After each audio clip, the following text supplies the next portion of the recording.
नमस्कार साथियों, मेरा नाम है आर.के. सिंह। संस्कृति आईएएस यूट्यूब चैनल पे आप सभी का स्वागत है। आज हम बात करने वाले हैं जिस विषय की, वो है क्या भारत में मौजूद हैं आदमखोर कीड़े। इसी विषय की चर्चा करने वाले हैं कि आखिर ये किस तरह के कीड़े हैं और ये आदमखोर क्यों कहे जा रहे हैं और इनकी संख्या इतनी तेजी से दुनिया में क्यों बढ़ रही है। और इसके संदर्भ में हम बहुत सारे आंकड़े हैं जिन पर बात करने वाले हैं कि क्या कोरोना के बाद कोई नया वायरस आ गया है जिसमें स्क्रूम वर्म की चर्चा हो रही है, जो कि अमेरिका में पहली बार इसका मामला देखने को मिला है। और ये कहा जा रहा है कि ये जो खास तरह के जो कीड़े हैं ये मांस खाने वाले कीड़े हैं और ये लोगों को देखें तो जिंदा खा रहे हैं। और इसी कीड़े के और से जुड़े हुए जो भी मामले हैं उन पर हम बात करेंगे कि आखिर ये मामला अमेरिका में क्यों आया है, क्या इससे पहले भी इस तरह के मामले दुनिया में देखने को मिले हैं और इस तरह के जो कीड़े हैं इनकी विशेषता क्या है और क्या भारत में भी ये मौजूद हैं।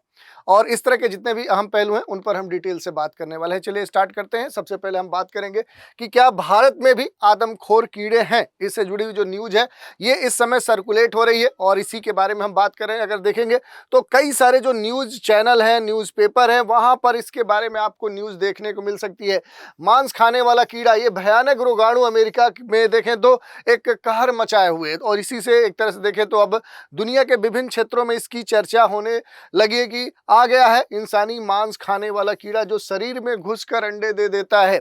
इस तरह की बहुत सारे अलग अलग जो टाइटल हैं, इस टाइटल के साथ आप न्यूज देखे होंगे और इसी कारण से देखें तो ये न्यूज इस समय खास तौर पे चर्चा का विषय बनी हुई है। एक अमेरिकी जो शख्स है सेंट्रल अमेरिका का, उसके एक देश के स्तर पे देखें तो वो एक दूसरे देश के सफर पे पहुंचा, यहाँ उसे एक अलग तरह का जो इन्फेक्शन है वो लग गया।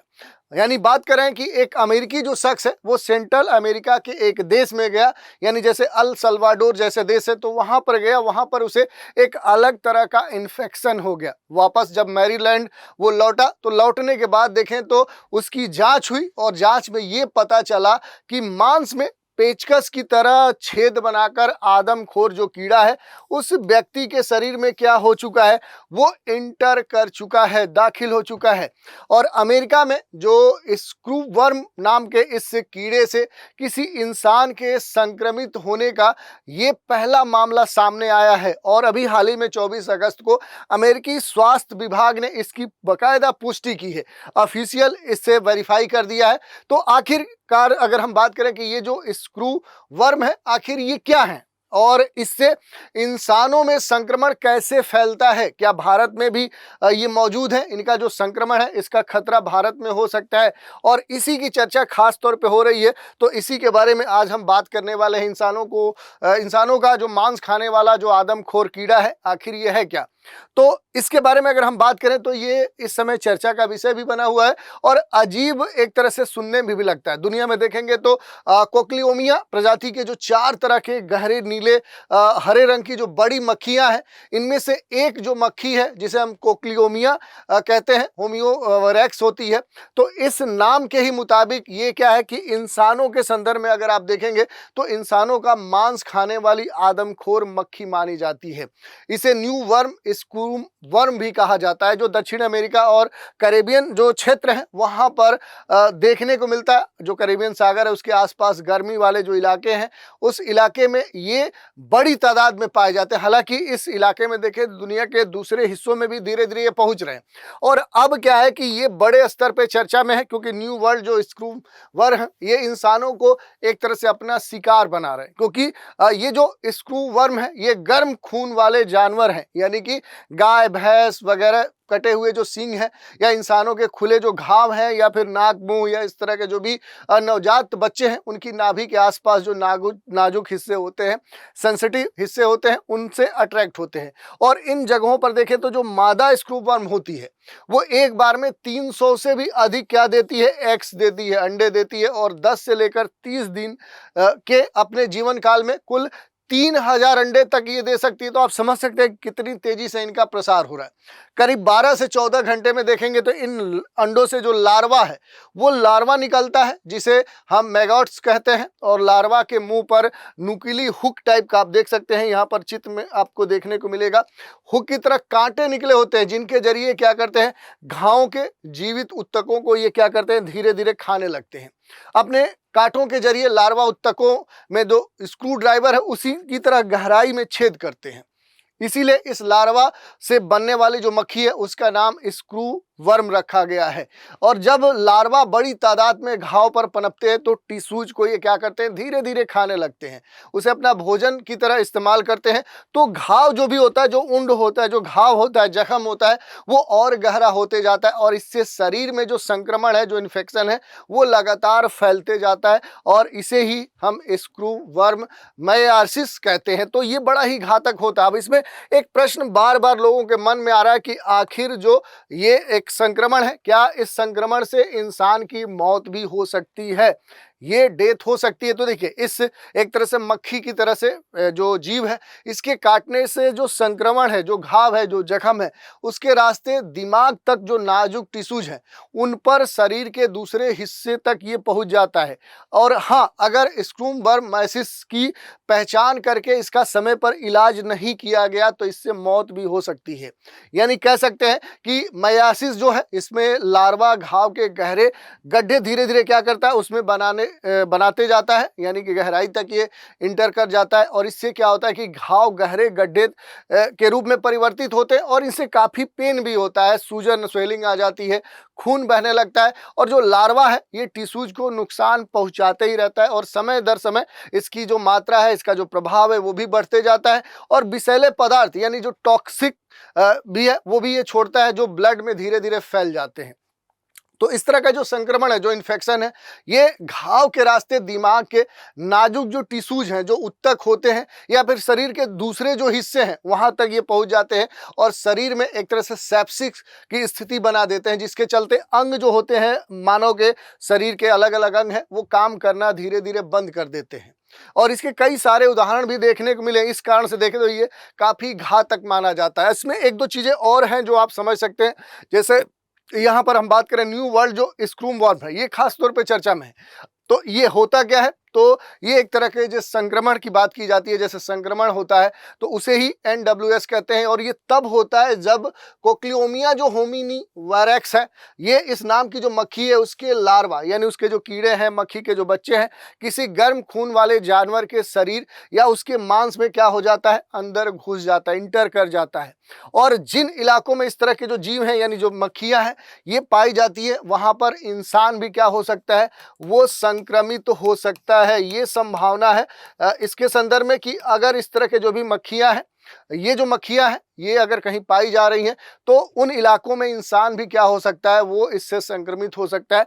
ये मक्खियां खासकर खुले जो जख्म है, जो घाव है, जो कट है, वहां पर अपने जो अंडे हैं एग्स दे देती हैं और ये ज्यादातर मामला दक्षिण अमेरिका और कैरेबियन क्षेत्रों में देखने को मिला है। जिन लोगों के खुले घाव हैं या वहां बाहर सोते जो लोग हैं जो खुले में अगर उनके घाव हैं, कट हैं, जख्म है, तो वहां अगर वो सो रहे हैं तो उस तरह के संक्रमण वहां पर होने की संभावना अधिक है।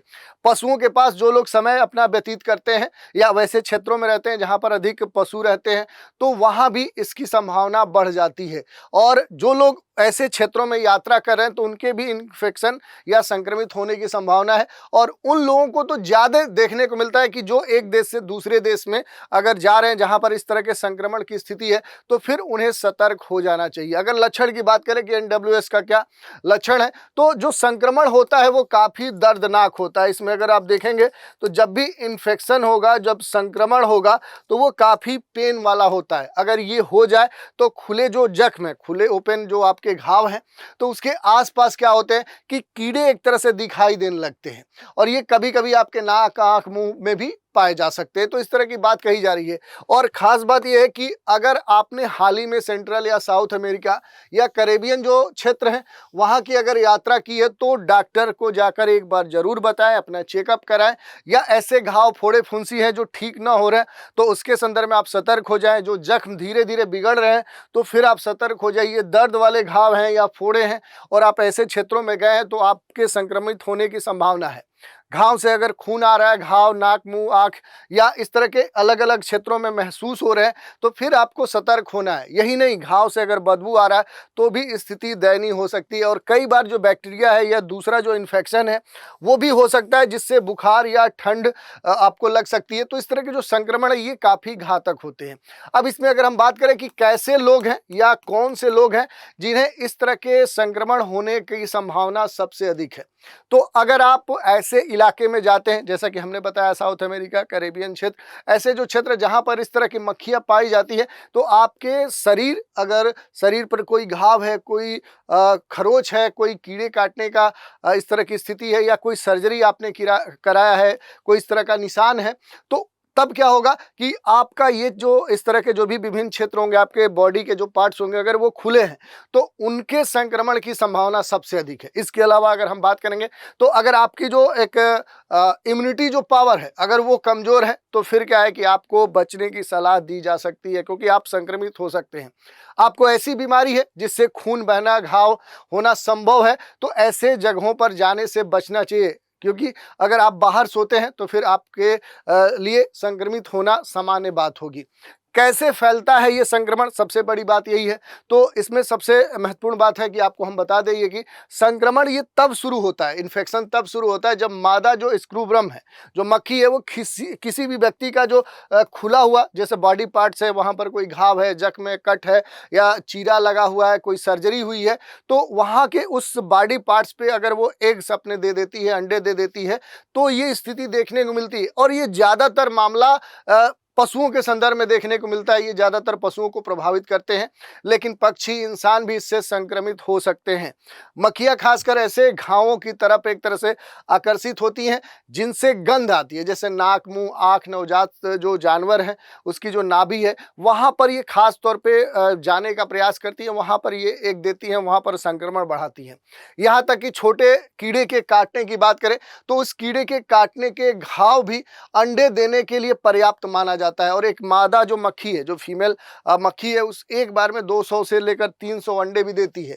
और अपनी 10 से लेकर 30 दिन की जो उसकी लाइफ है, लाइफ टाइम जो उसका होता है, इतना ही उसकी जीवन अवधि होती है, तो उसमें लगभग 3000 से भी अधिक अंडे वो दे देती है। तो अंडों से निकलने वाले जो कीड़े हैं, ये घाव, जख्म, कटों पर कहीं ना कहीं घुसकर मांस को खाना शुरू कर देते हैं, और खाने के बाद ये जमीन में गिरकर मिट्टी में भी चले जाते हैं, और उसके बाद मक्खी बनकर फिर से ये निकलते हैं।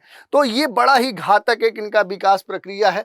बचाव की अगर बात करें एनडब्ल्यूएस से, तो देखिए, खुद को एनडब्ल्यूएस से बचाने का सबसे अच्छा तरीका क्या हो सकता है, आप खुद समझ सकते हैं कि आपको अवेयर रखना होगा, सावधान रहना होगा। खास करके जब आप ट्रॉपिकल, गर्म या नमी वाले जो क्षेत्र हैं, इलाके हैं, वहाँ पर अगर समय व्यतीत करने के लिए जाते हैं, तो हमेशा जो आपके जख्म है, जो कट है, जो घाव है, जो सर्जरी के स्थान है, या इस तरह का चीरा कहीं लगा हुआ है, तो वहाँ पर आपको साफ सफाई का ध्यान रखना है, उसे ढक कर रखना है। ढीले और पूरे शरीर को ढकने वाले जो कपड़े हैं वो आपको पहन कर जाना चाहिए। और एक तरह से देखें तो स्थिति है कि वहाँ ऐसी जगहों पर अगर रहें तो कोशिश करिए जाली, मच्छरदानी का इस्तेमाल करिए। अगर रूम में रह रहे हैं तो खिड़की पर जो जाली है वो लगी होनी चाहिए, ताकि इस तरह की जो भी मक्खी या इस तरह के जो जीव हैं वो अंदर न आ सके। तो ये बात कही जा रही है। अब इसमें सबसे एक महत्वपूर्ण प्रश्न उठता है कि क्या ये जो संक्रमण है, ये क्या एक आदमी से दूसरे आदमी तक भी पहुंचता है? ये एक बड़ा प्रश्न है। तो इसकी थोड़ी सी हम चर्चा कर लेंगे कि ये जो संक्रमण है, ये क्या एक व्यक्ति से दूसरे व्यक्ति में फैल सकता है? तो देखिए, जो स्क्रूवर्म है, इसका जो संक्रमण है, ये सीधे तौर पर एक से दूसरे व्यक्ति या जानवर में जो संक्रमण है वो नहीं फैलता है। हालांकि किसी एक शरीर पर जन्मे जो लार्वा है, अगर वहां पर वो जन्म हो रहा है, वैसे लार्वा हो रहे हैं, तो दूसरे व्यक्ति को भी अपनी चपेट में क्या कर सकते हैं, ये ले सकते हैं। और जून में देखें 2024 में एक इंसान की जो मौत है, वो जो मौत हुई थी, उसके जख्म में जो स्क्रूवर्म है वो पनपने लगे थे, और इसी वजह से उसकी जो मृत्यु है वो हुई थी। और ये कहाँ से शुरुआत हुई थी? तो इस व्यक्ति की जो शुरुआत हुई थी वो पशुओं से संक्रमित होने के स्तर पे देखने को मिली थी। और किसी एक जानवर के शरीर पर देखेंगे तो करीब 3 से 6 दिन तक पलने के बाद जो लार्वा है वो जमीन पर आ जाता है, गिर जाता है, और लगभग 7 दिन बाद वो एक एडल्ट, एक वयस्क, एक परिपक्व मक्खी होकर क्या होता है, वो अपना जीवन शुरू कर देता है। और इस तरह के जो भी स्क्रूवर्म है, उसके जो लार्वा है, उस लार्वा से बनने वाली जो मादा मक्खियां हैं, वो चौथे दिन के बाद से ही आप देखेंगे तो एक तरह से संभोग के लिए तैयार हो जाती है, और फिर अंडे देने के लिए नए शिकार की तलाश करने लगती है। लेकिन इसमें स्क्रूवर्म से जो पीड़ित एक जीव है, उस जीव के आसपास अगर दूसरा जीव है, तो उस जीव को भी इससे संक्रमित होने का खतरा हमेशा बना रहता है। तो ये बात हमने देख ली। इसके अलावा अगर आप देखेंगे कि क्या इससे बचने के लिए कोई दवा या वैक्सीन है, तो ये इसकी अगर बात करें तो सीडीसी के माने जो है, जो उन्होंने बताया है कि माइसिस के लिए सबसे बड़ी बात है कि ये कोई खास दवा या कोई वैक्सीन अभी तक तो नहीं बनी है। जो सीधे लार्वा को मार दे या जो संक्रमण है उसे रोक दे।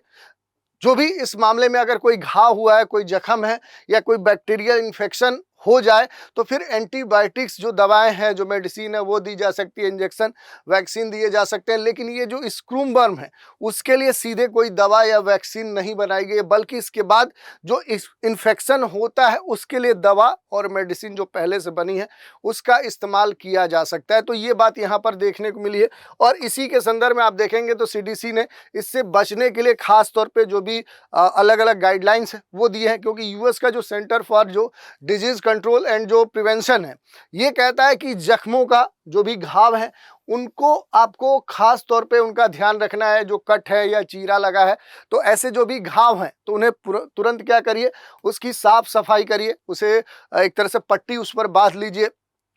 छोटा सा जख्म भी मक्खी को आकर्षित कर सकता है और फिर क्या है कि वो आपके लिए काफ़ी बड़ा संक्रमण उत्पन्न कर सकता है।